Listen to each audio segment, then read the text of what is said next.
His wife said, I want my ex to accompany me to the delivery room. What he did next makes her cry. I want my ex to be in the delivery room when I have this baby. He gives me the strength you never could. Please, don't say no. Those were the last words. Amber Collins smirked across the dinner table, laughing as though betrayal were nothing more than a cruel little joke. She had no idea. Her husband's silence that night wasn't surrender. It was the sound of a storm gathering. What happened next will make you question everything you think you know about marriage, pride, and revenge. Viewers, what would you do if your wife told you her ex belonged in the room where your child was being born? The clinking of silverware filled the Whitakers' modest dining room. Jason Whitaker sat across from his pregnant wife, Amber Collins, watching her swirl mashed potatoes with her fork. At 8 months pregnant, she carried herself with a glow of entitlement that Jason had grown uneasy about. They had once laughed at this table over late-night pizza, when love had been effortless. Now there was a tension he couldn't shake, as if every word balanced on a knife's edge. Amber leaned back, smirking. Jason, I've been thinking. I want Derek in the delivery room with me. She said it like a casual joke, sipping water as if she hadn't just detonated something in his chest. Jason froze, the fork suspended halfway to his mouth. What did you just say? His voice was even, but the tremor beneath it betrayed him. Amber chuckled, rolling her eyes. Don't be so dramatic. I mean it. Derek gives me strength. He knows how to calm me down. I want both of you there. That's all. Her words were coated with carelessness, but Jason caught the spark in her eyes. The way her lips curled, as though she was daring him to protest. Derek Lawson. The man she had once sworn was her biggest mistake. Jason remembered how Amber cried when Derek abandoned her years ago. How she said she would never forgive him. And yet here she was, pregnant with Jason's child, and inviting Derek into their most intimate moment. Jason set his fork down slowly. He said nothing more, just rose from the table with measured movements. Amber frowned, surprised he didn't explode. Jason, don't be childish. It's just the delivery room. Stop making this into something it's not. He looked at her, his gaze heavy, unreadable. Then he walked away, leaving her with her untouched plate and her smug satisfaction. Upstairs in the dark of their bedroom, Jason lay awake, staring at the ceiling. The words echoed, Derek gives me strength. Why would she need him, unless... The next morning, Jason visited the hospital under the pretense of dropping Amber off for her antenatal appointment. Dr. Paul Jennings, an old friend of the family, greeted him warmly in the corridor. Paul had been there when Jason broke his arm in high school. When Amber's father died, a man who could be trusted. Jason leaned in, his tone low. Paul, I need a favor, quietly. Can you get a sample during her checkup? For a DNA test. His jaw clenched. I need to know if this baby is mine. Paul studied his face, then nodded solemnly. I'll take care of it. A week later, the envelope arrived in Jason's office. He sat alone, staring at the bold black letters. Not the father. His hands tightened on the paper until it crumpled. Amber's laugh at the dinner table replayed in his mind, like a cruel taunt. She wanted Derek, because she had never let him go. She had built this child with another man's blood. Jason's rage didn't explode outward. Instead, it calcified into something sharper. Cold, methodical. That night, he kissed Amber's forehead as if nothing had changed. But his mind was already moving. Jason stood in the doorway, longer than he should have, watching Amber's chest rise and fall in steady rhythm. The DNA results still burned in his pocket. The ink on that cruel sentence searing through the fabric. Not the father. He could have woken her, screamed it in her face, demanded the truth. But what would that give him? A shouting match. Crocodile tears. Empty apologies. No. Jason had learned patience from his father, and patience would serve him now. By morning, his mask was ready. He brewed her favorite tea, chamomile with honey, and carried it upstairs on a tray. Amber stirred awake, blinking at him in surprise. You're sweet, she murmured, sitting up. What's the occasion? Jason smiled, setting the cup in her hands. You and the baby are the occasion. Can't have you running out of energy now, can we? She giggled, touched, her fingers curling around the warm cup. You're going to spoil me, Jason. He kissed her temple. The picture of devotion. Inside, the words clanged like chains. Derek gives me strength. Later that day, he drove her to the market. Amber chattered about nursery paint colors, About Derek offering to buy a stroller. Jason kept his eyes on the road, nodding at the right moments. His responses smooth, unbothered. If he wants to help, let him. Less for us to spend. Amber smirked, clearly testing him. You're taking this well. Most men would be jealous. Jason glanced at her briefly, his lips curving into a faint smile. Why waste energy on jealousy, when I could put it into you? Her laugh was triumphant, like she believed she'd trained him into submission. She never saw the way his knuckles tightened on the steering wheel. That evening, Jason grilled her favorite steak in the backyard. Neighbors passing by saw a husband doting on his glowing wife. Their laughter carried on the summer air. But while Amber soaked in the attention, Jason's mind replayed Derek's name, flashing on her phone. Her smirk at the dinner table when she said she wanted him in the delivery room. He kept his movements calm, his smile easy. No one could guess that each flip of the steak was him picturing the exact moment her smugness would collapse. When Amber kissed his cheek and whispered, "You're the best husband," Jason whispered back, "I just want you happy." And he meant it, only not in the way she thought. Her happiness now was the rope she was busy tightening around her own neck. Amber Collins hummed to herself as she folded baby clothes in the living room, the afternoon sun spilling through the curtains. Jason sat across from her on the couch, a notepad in his lap, pretending to jot down expenses. He wasn't watching the numbers, he was watching her. The ease with which she smiled at her phone, the way she laughed at something on the screen. He didn't need to ask who she was texting. He already knew. "Jason," Amber said suddenly, her voice bright. "I was thinking Derek should come with us to the next doctor's appointment, you know. So he can see how everything's going. He cares." She placed a tiny onesie neatly into the basket, glancing up like she expected an explosion. Jason's pencil didn't even pause. "If that's what you want," he said evenly. As though she had asked him to pick up milk, Amber blinked. A little caught off guard. "Really, you're okay with that?" Jason lifted his head slowly, his smile small and steady. "Amber, all I want is for you to feel safe and comfortable. If having Derek there gives you that, then fine." The way he said it, soft and controlled, made her hesitate.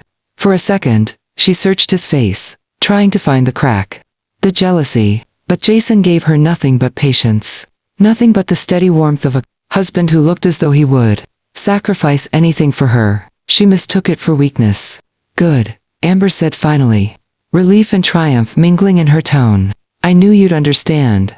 Jason leaned back, setting his notepad aside. His mind flickered with the memory of his father once telling him, "The best revenge is letting them believe you're blind, until it's too late for them to run." That evening, Amber invited Derek over for dinner. Jason grilled chicken in the backyard, smiling as Derek swaggered in with a bag of baby items slung over his arm. The two men shook hands. Jason's grip firm, unflinching. "Jason," Derek said with a grin, "I've got to say, you're handling all this better than most guys would." Jason's lips curved, his eyes unreadable. "Life's too short for jealousy." Amber laughed lightly, draping her arm around Derek's shoulder for just a moment too long. "See, I told you he's not like other men." Jason excused himself to check on the grill. He stared at the flames licking the meat, the heat rising into his face. Behind him, Amber and Derek whispered and chuckled, their voices carrying through the screen door. Jason's hands tightened on the spatula until his knuckles whitened, but his face remained composed when he turned back inside. Dinner plated, smile intact. Later, as Amber cleared the dishes, Derek clapped Jason on the back. "You're a good man, Whitaker, seriously." Jason's smile didn't falter. "I do my best." When Derek finally left, Amber leaned against the counter, a smug grin on her lips. "See, we can make this work. All three of us." Jason kissed her forehead, his hand lingering on her cheek. "Whatever makes you happy, Amber." And she believed him. The next morning, Jason left Amber, curled up on the couch, scrolling through her phone with a dreamy smile. She barely noticed him grab his jacket from the hook by the door. Her laugh floated through the room, light and careless, like she had no idea her world was already cracking under her feet. Downtown, Jason parked his truck in front of the small law office, where the blinds were always half against the sun. He sat for a moment, gripping the steering wheel, steadying himself. He had always been a man who fixed things with his hands, wood steel, soil. But this couldn't be fixed. It could only be ended. Inside, The air smelled faintly of old paper and polish. A receptionist greeted him, and within minutes, he was sitting across from a lawyer in a gray suit, who had represented his family before. The man adjusted his glasses, studying Jason's face. "What brings you in today, Mr. Whitaker?" Jason slid the folded DNA results across the desk. "I want to file for divorce." Quietly. The lawyer opened the paper, read the words, and nodded once. "That's conclusive. The child isn't yours." Jason's voice was steady, his eyes fixed. "I don't want to fight. I don't want scenes. I just want her gone. The prenup ensures she walks away with nothing, right?" "Correct," the lawyer said. "You protected yourself when you married. If you move forward now, she'll have no claim to your property, no claim to your home. The only thing she'll have is the child." Jason leaned back in his chair, exhaling slowly. "Then file it. I'll sign whatever needs signing, but keep it quiet until I decide the moment she sees the papers." The lawyer studied him for a long moment. Most men would confront her immediately. Jason's lips curved faintly, though his eyes stayed cold. Most men would lose control. "I won't." They went over the paperwork. Each signature from Jason crisp, deliberate, as though he were chiseling stone. By the time he left, the divorce was already in motion, filed and waiting like a blade hidden in its sheath. Driving back home, Jason rehearsed his mask. Amber would suspect nothing. He would smile, cook her meals, kiss her forehead, and play the role of the perfect husband. When he walked back into the house that afternoon, Amber greeted him with a kiss, her perfume cloying in the air. "You're home early," she said lightly. Jason brushed her hair back, his smile calm. "Wanted to spend more time with you." She leaned against him, pleased. She had no idea she was already living on borrowed time.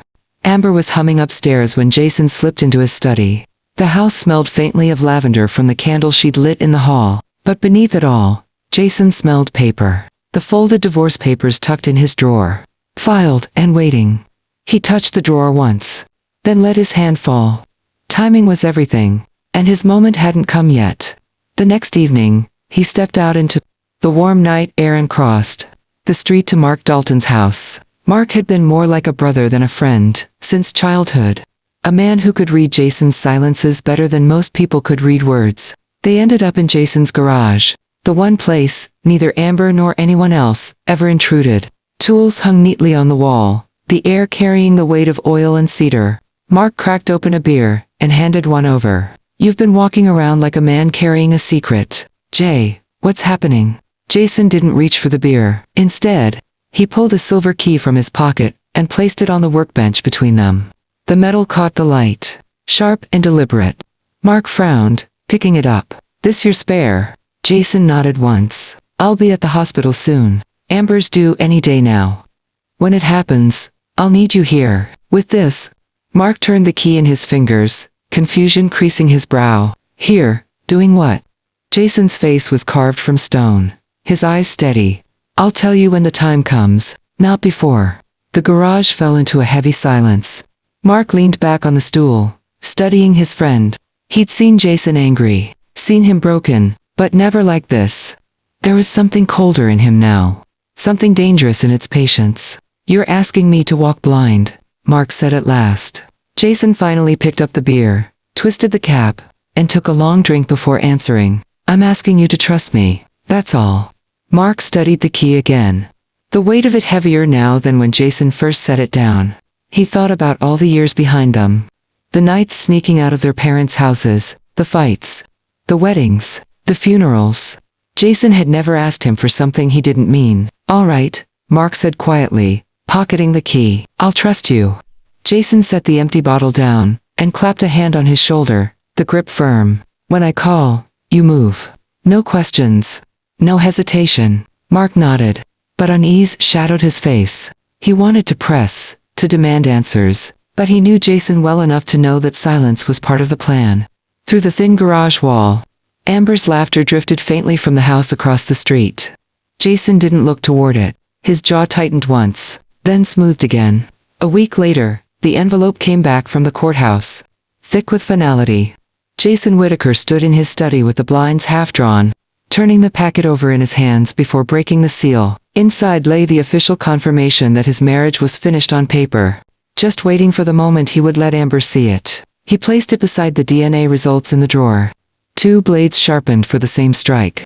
For the first time in weeks, he allowed himself a slow, steady breath. That evening, he walked across the street to Mark Dalton's house. They ended up in Jason's garage, the one place where secrets could sit heavy without Amber overhearing. Mark leaned on the workbench, arms folded, watching Jason with the weary patience of a man who knew something serious was about to break. "You've been holding something back, Jay," Mark said quietly. "I need to know what this is all about. You gave me a key, but not the reason. That doesn't sit right." Jason reached into his jacket and pulled out the folded DNA report. Laying it flat on the wood, Mark read the first line, his eyes widening. "Not the father." He looked up sharply. "Amber." Jason's face was unreadable, his voice calm. "She wanted Derek in the delivery room. Said he gives her strength. Now I know why." Mark let out a low whistle, dragging a hand over his jaw. "Jesus, Jay." Jason set another envelope down.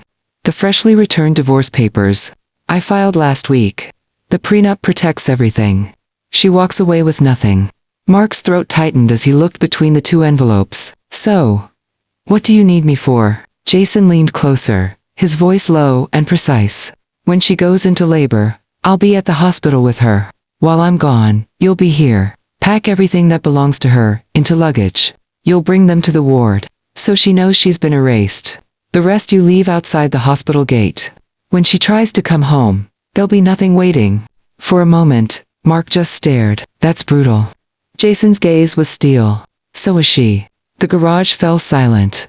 Mark finally nodded, slipping the key deeper into his pocket. "All right. If this is the path you've chosen, I'll see it through."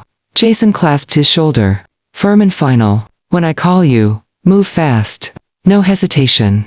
Hours later, the house was quiet. Jason had cooked Amber dinner, kissed her goodnight, and slipped into bed beside her. His mask flawless.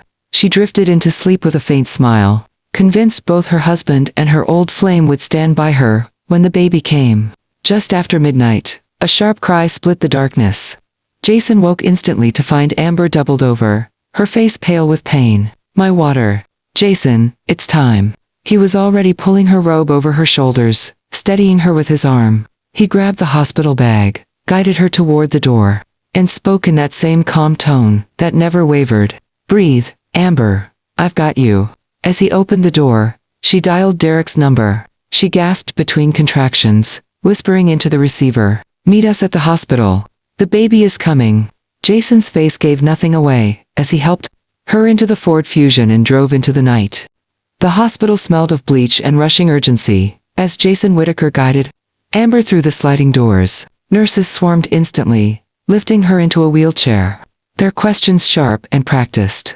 Jason stayed close, steadying her arm while Amber gritted her teeth through the pain. "Where's Derek?" she gasped, scanning the lobby with frantic eyes. Jason's gaze flicked once toward the entrance, where Derek Lawson appeared, hair tousled, chest heaving from running across the lot. He jogged up to them, grabbing Amber's hand with an eagerness that made her whole face light up. "I'm here," Derek said breathlessly. The nurse glanced between Jason and Derek, pen poised above a form. "Which of you is the father?" Amber's voice cracked with both pain and determination. "They'll both be here. I want them both." Jason's lips curved faintly, his voice calm as stone. "You heard her." The nurse frowned, but pushed the chair down the hall. Jason walked on one side, Derek, on the other. Their hands both locked in Amber's grip, her knuckles white with pain. To anyone watching, it looked like 2 men battling silently over the same woman. One with the smug confidence of youth, the other with the chilling patience of a man holding cards no one else could see. Jason took out his phone and sent a message to Mark. "At the hospital now. Make sure no trace of her is left in the house." Hours blurred in the bright chaos of the delivery room. Machines beeped. Nurses shouted orders. Amber cried out, clutching Jason's hand so hard his fingers went numb. On the other side, Derek leaned close, whispering encouragement in her ear. "Breathe, Amber. You're doing amazing," Jason murmured, his tone low, soothing. Exactly what the perfect husband should sound like. "I've got you, baby," Derek whispered fiercely, his thumb stroking her knuckles. Sweat streaked Amber's brow. Her cries rose and fell, filling the sterile room. Jason stayed steady, wiping her forehead with a cool cloth, his mask never slipping. Not once did he reveal the storm inside. Every time Amber looked at him, she saw only devotion. And every time she looked at Derek, she saw eager loyalty. She believed she had won. Her husband and her ex, both bent at her bedside. Finally, with a scream that rattled the walls, Amber gave one last push. The air split with the sharp wail of new life. Nurses moved quickly, lifting the tiny baby boy into the harsh hospital light. Amber collapsed back against the pillows, tears spilling down her cheeks. Jason leaned close, brushing damp hair from her forehead. "You did well," he whispered. Amber reached weakly for Derek's hand too, smiling through exhaustion. "We did it," she breathed, her voice triumphant. Jason's eyes lingered on the child, but there was no softness in them. His mask was still perfect, still tender on the surface, yet beneath it, he was already counting the seconds until the moment she would meet the truth she had been running from. Amber didn't notice his silence. She lay between the two men, exhausted and glowing, believing she had everything. She had no idea that everything that represented her in Jason's house had been sealed in boxes. The delivery room had quieted. Nurses bustled softly around, cleaning instruments, jotting notes, wrapping the newborn in a blanket. The baby's cries had softened into hiccups, tiny fists waving in the air. Amber lay against the pillows, her cheeks flushed with sweat and triumph. Derek hovered at her side, his chest puffed with pride, while Jason stood tall at the foot of the bed, his hands loosely clasped, his expression unreadable. A nurse approached with a clipboard, her tone brisk. "Mr. Whitaker, we'll need you to sign the birth certificate." She held out the pen. Jason didn't reach for it. His gaze lingered on Amber, his voice low and even. "Why don't you hand that to Derek?" Amber blinked, confusion flickering across her tired face. "Jason, stop. Don't be dramatic. Just sign it." Jason's lips curved faintly, but there was no warmth in it. "Dramatic? No. Honest." He turned his gaze deliberately toward Derek. "Go ahead, sign your son's name." The air in the room seemed to thicken. Derek froze, the color draining slightly from his face. "What are you talking about?" Jason reached into his jacket pocket and pulled out 2 envelopes. He placed them on the rolling tray beside Amber's bed with the same calm precision he had used to lay bricks when he built their porch. Amber frowned, her hand trembling as she tore the first one open.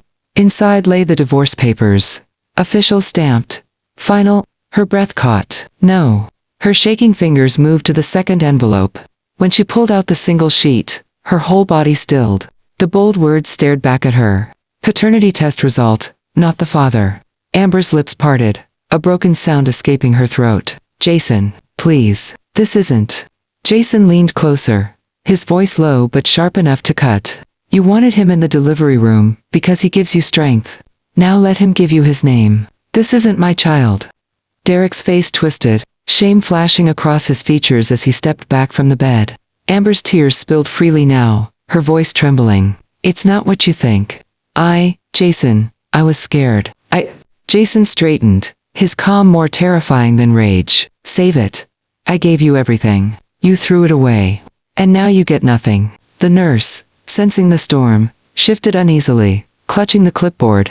The pen still hovered in her hand, but neither man reached for it. Derek stared at Amber as if she were a stranger. Amber clutched the papers in shaking hands. Her triumph dissolved into humiliation. Jason's silence pressed heavier than any shout. He turned from the bed, his movement steady, unhurried. The sound of his steps, echoing on the tile. He had placed the truth in her hands. The next blow was already on its way. The delivery room had fallen silent, save for the soft cries of the newborn. Amber clutched the envelopes in trembling hands, her lips forming desperate half-words that never became sentences. Derek stood frozen at her side, his chest heaving, his pride replaced with disbelief. Jason remained by the door, his figure calm, his shadow stretched long under the fluorescent light. Then the door opened again. 2 men entered, wheeling in a pair of heavy suitcases. The wheels clicked against the tile, loud in the tense, quiet. Behind them stood Mark Dalton, his face set hard, his eyes avoiding Amber's. Amber's head shot up, her eyes widening. "Jason, what is this?" Jason's voice was steady, even tender. "Just luggage, yours. Everything you owned is packed. 2 for you here." The rest, waiting outside by the hospital gate. The men parked the suitcases beside her bed. The tags were clear. Her name written in bold strokes. A nurse shifted awkwardly, glancing between the three of them, realizing this was no ordinary family moment. Amber shook her head, panic flaring. No. Jason, please. This isn't, you can't. Jason stepped forward just enough to look her in the eye. His tone was quiet, lethal in its calm. When you walked into my life, you promised forever. Instead, you gave me betrayal. I've erased you from my home, from my name, from my life. Now you sit here with the man you chose, with the child that isn't mine. This is where your forever ends. Amber's breath came in short, desperate bursts. She turned to Derek, her eyes pleading, say something, tell him this isn't. But Derek only stared at the floor. Shame and doubt etched deep into his face. He didn't reach for her. He didn't reach for the baby. He stayed still, as if distance alone might save him. Jason's hand lingered for a moment on the handle of one suitcase, before he let it fall. You wanted both of us in this room. You got your wish. Now live with the consequences. Amber sobbed, clutching at the baby, her tears soaking the paper still clutched in her hand. She had thought she was untouchable, carried by Jason's loyalty and Derek's attention. Now both had slipped through her grasp, and she sat surrounded by evidence of her own undoing. Jason opened the door, the hallway light spilling across his back. He looked once more over his shoulder, his eyes cold, but his voice soft. Goodbye, Amber. Then he walked out. His footsteps echoed down the sterile corridor, until they disappeared. Amber cried into the blanket. Her newborn pressed against her chest, her ex beside her, but already half turned away. The suitcases loomed at the side of the bed, silent proof that Jason had kept his promise to erase her. And in that moment, she finally understood. She hadn't just lost her husband. She had lost everything. Do you think Jason's reaction was too extreme? Drop your thoughts in the comments below, because some say forgiveness makes you stronger, while others say indifference is the sweetest revenge. Don't forget to like and subscribe for more interesting and true to life stories.